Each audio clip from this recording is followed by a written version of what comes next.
Acre est l'une des dernières grandes villes chrétiennes d'Orient. Et c'est ici que se trouve le siège des Templiers depuis un siècle.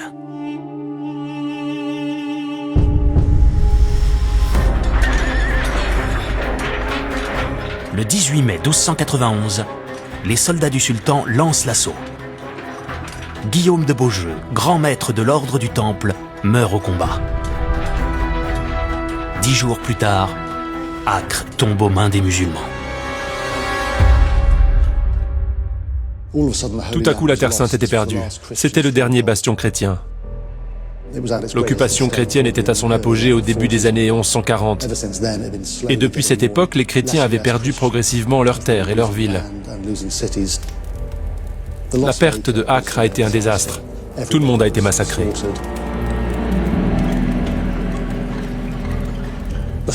La chute de Acre en 1291 signe la fin des États latins d'Orient.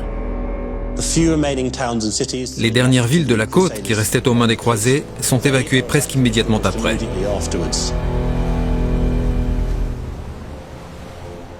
À la fin de l'été 1291, les musulmans ont repris toutes les possessions chrétiennes en Terre Sainte.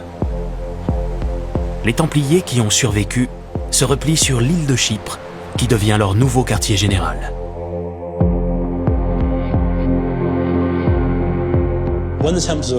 Lorsque les Templiers se sont retirés à Chypre, ça ne voulait pas dire qu'ils renonçaient à lutter pour la Terre Sainte. Ils ont commencé presque aussitôt à élaborer des plans pour la reconquérir. Les Templiers, lorsqu'ils quittent Acre, avaient prémédité leur départ. Le trésor de l'ordre avait été évacué, les archives de l'ordre l'avaient été également. Et c'est à Chypre qu'un nouveau grand maître a été élu au début du printemps 1292, Jacques de Molay. Jacques de Molay, 23e grand maître de l'ordre du Temple. À l'époque, il est âgé d'une quarantaine d'années, dont 20 passées à se battre en Terre Sainte. Jacques de Molay est un guerrier. Ce n'est pas un homme de diplomatie, il n'est pas doué pour la politique, c'est un soldat. Il pense que l'ordre du Temple ne peut avoir qu'une seule mission, la guerre pour défendre Jérusalem et la foi. Alors que les Templiers ont vécu une déroute totale, Jacques de Molay a devant lui un travail immense à accomplir. Les Templiers avaient été créés pour défendre la Terre Sainte. Donc la perte de cette Terre Sainte signifiait que l'ordre du Temple n'avait plus aucune raison d'exister.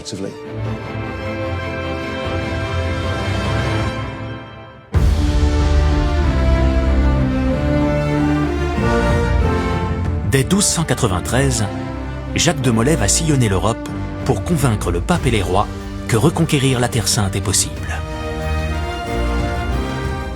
Pendant 15 ans, il va travailler d'arrache-pied pour maintenir sur l'île de Chypre une présence armée prête à repartir au combat.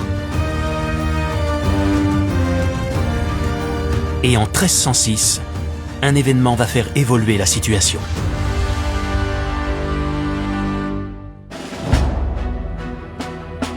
Le nouveau pape Clément V commande à Jacques de Molay un rapport sur les conditions à réunir pour lancer une éventuelle nouvelle croisade.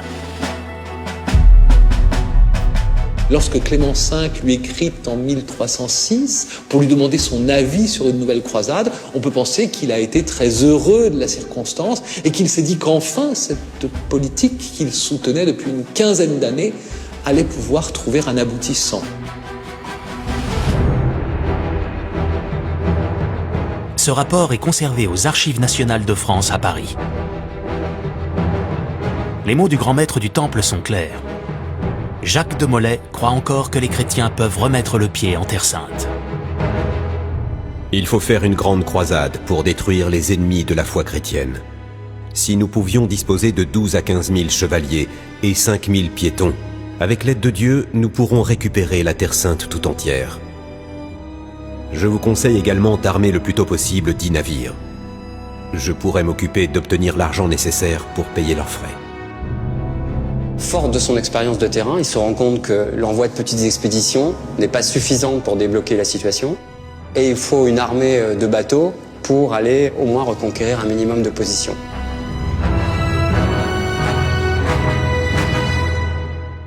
il envoie son rapport au pape, et lui, il quitte Chypre à la fin de l'année 1306, et il arrive au début de l'année 1307 en France.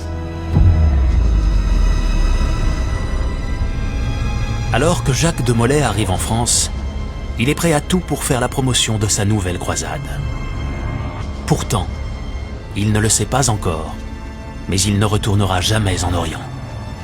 Il est le 23e grand maître de l'ordre du Temple, et il en sera le dernier.